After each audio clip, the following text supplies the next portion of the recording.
Sekarang Profesor Rocky Gerung. Makin susah diundang sekarang. Andre pernah nggak mengalami peristiwa mendebarkan di zaman Orde Baru? Jadi orang itu, dia ingat apa yang dia alami secara real. Tapi kalau saya ceritakan sesuatu yang tidak kamu alami, kamu hanya bisa bayangkan. Setiap minggu saya di LBH dulu, penasehat politik Buyung Nasution.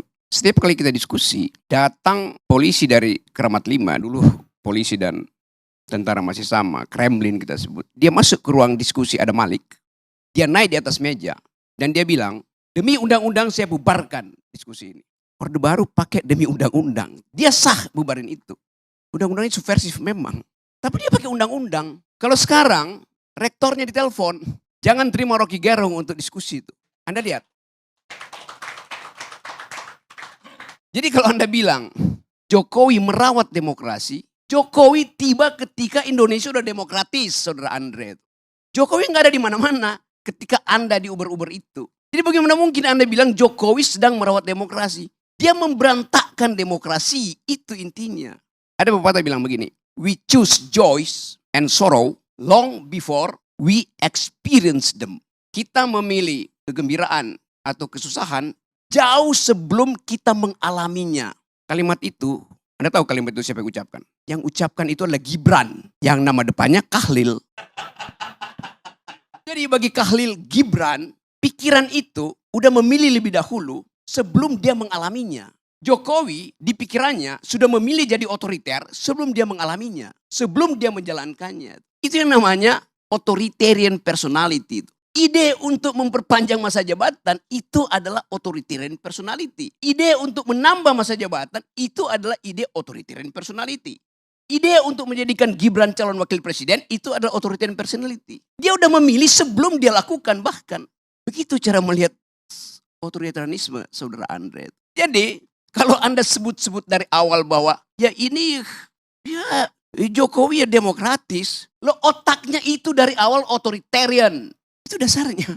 Hitler menyembunyikan kebengisannya sebelum jadi pemimpin. Hitler dipilih secara demokratis. Itu pentingnya belajar sejarah, saudara Andre itu. Pengetahuan Anda kurang sekali soal demokrasi itu. Ya saya mau terangkan itu. Jadi hentikan segala macam cawek-cawekmu itu. Akan kelihatan Anda dungu kelihatannya tuh. Serius saya katakan itu. Ini akan pengaruhi. Kalau Anda masih begini terus saya kampanye di wilayah Anda di Padang itu. Jangan pilih Andre. Karena dia tidak setajam pikiran Sultan Syahrir. Tidak setajam pikiran Natsir. Tidak setajam pikiran Buya Hamka. Itu masalahnya. Saya lanjut sedikit ya. Ya tapi you gak ngerti itu isi demokrasi itu. Itu soalnya. Memang Indonesia gak ada dinasti. Karena semuanya dipilih. Oh iya. Dinasti itu darahnya biru. Yang sekarang bukan dinasti. Karena darahnya kotor. Kotoran itu ada di pikiran Pak Jokowi dari awal. Semua yang kita pernah bayangkan itu. Akhirnya ditemukan faktual oleh majalah Tempo. Semua yang kita janjikan sebagai perubahan. Dibatalkan oleh gerakan mahasiswa yang dengan satu kalimat. Kami muak. Anda mau uji dengan apa prinsip kami muak itu? Jadi ini bagian di mana bangsa ini. Kalau kita sebut apa sebetulnya yang terjadi. This is the beginning of the end. Awal dari berakhirnya. Tapi Anda katakan Jokowi masih elektabilitasnya tinggi. Jokowi masih likability-nya 80%. Ya sama kayak Lilin. Lilin itu sebelum dia mati dia menyala terang. Gitu. Peng, mati. Itu poinnya tuh. Jadi saya bukan mau uji.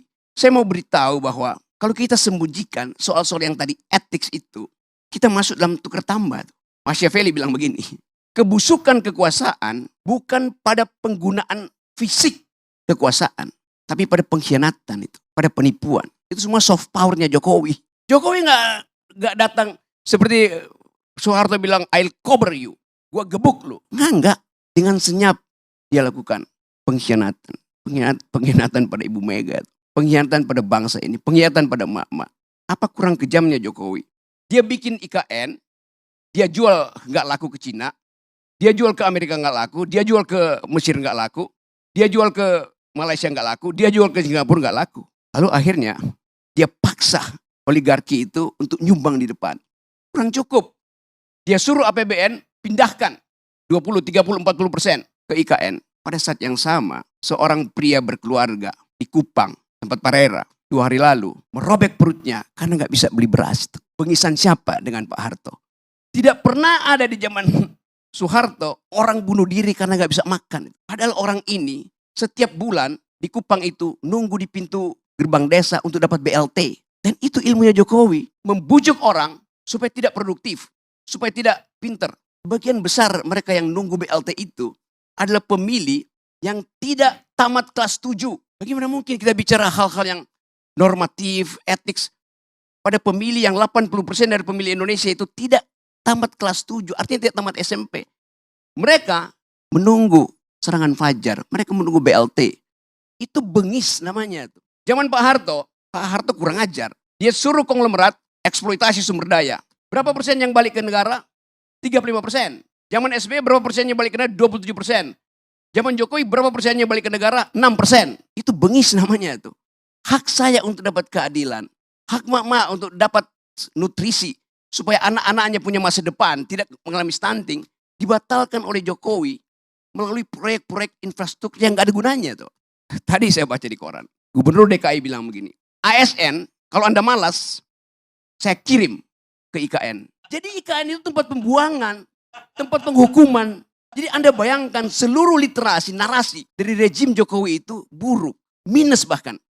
Tidak mengajarkan impian, kenyataan yang dibikin oleh Jokowi. Di mana IKN itu bagus? Ada. Di mana? Di laptopnya Jokowi itu. Itu dasarnya. Jadi saya mau terangkan ini untuk memberitahu bahwa yang disebut otoritarianisme tidak harus melalui keadaan yang Anda lihat. Kenapa Presiden Soeharto otoritarian? Ya karena dia rejim militer. Ini rejim demokratis tapi memakai ide politik untuk mengatasi kemandekan ambisi dia. Itu datang dari pikiran yang otoritarian itu. Saya ingin beri semacam gambaran bahwa perubahan politik dalam keadaan semacam ini, di dalam keadaan ada pembusukan institusi, political decaying, harus kita bayangkan juga terjadi di luar sistem elektoral. Itu kira-kira yang dimaksudkan oleh Ibu Mega. Kalau saya mau teruskan logika Ibu Mega. Ibu Mega tidak bicara buat Pak Jokowi, tidak bicara buat Gerindra, tidak bicara buat macam-macam. Dia bicara untuk merekatkan kembali Wong Cilik. Karena cuma itu ingatan publik terhadap PDIP. Dianiaya oleh rejim otoriter. Sekarang Wong Cilik nggak bisa bayangkan otoritarisme itu lagi. Karena Wong Cilik nunggu BLT-nya Jokowi. Itu soalnya. Jadi Ibu Mega recovering our past history. Untuk menerangkan bahwa ada jenis otoritarian mirip Orde Baru yang bahkan lebih berbahaya. Karena dia menyelundup secara hegemoni, secara sublim ke dalam benak rakyat Indonesia. Benak Wong Cilik yang ditipu selama 9 tahun. Bukan cuma Wong Cilik yang ditipu. Kelas menengah juga ditipu. Dan kelas menengah akhirnya menangis di depan TV karena sadarnya telat. Saya mau terangkan ini bukan dalam upaya untuk mengadu domba Orde Baru, Orde Lama. Tetapi supaya kita paham bahwa kemampuan kita secara intelektual dibatalkan oleh Jokowi sehingga bahkan untuk mengerti demokrasi dari orang semacam Andre gagal dia pahami itu. Sekali lagi saya nggak ada problem dengan Anda.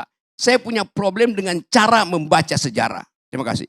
Saya memang Bang Rocky ya tidak setajam Muhammad Nasir, Muhammad Yamin, Buya Hamka yang abang sebutkan tokoh-tokoh besar Sumatera Barat. Betul. Tapi Bang, saya pertanggungjawabkan jabatan saya sebagai anggota DPR. Gak bisa begitu. Sebentar Bang. Standar kita adalah Nasir, Hatta, Syahrir. Kalau anda di bawah itu, Anda pergi dari demokrasi.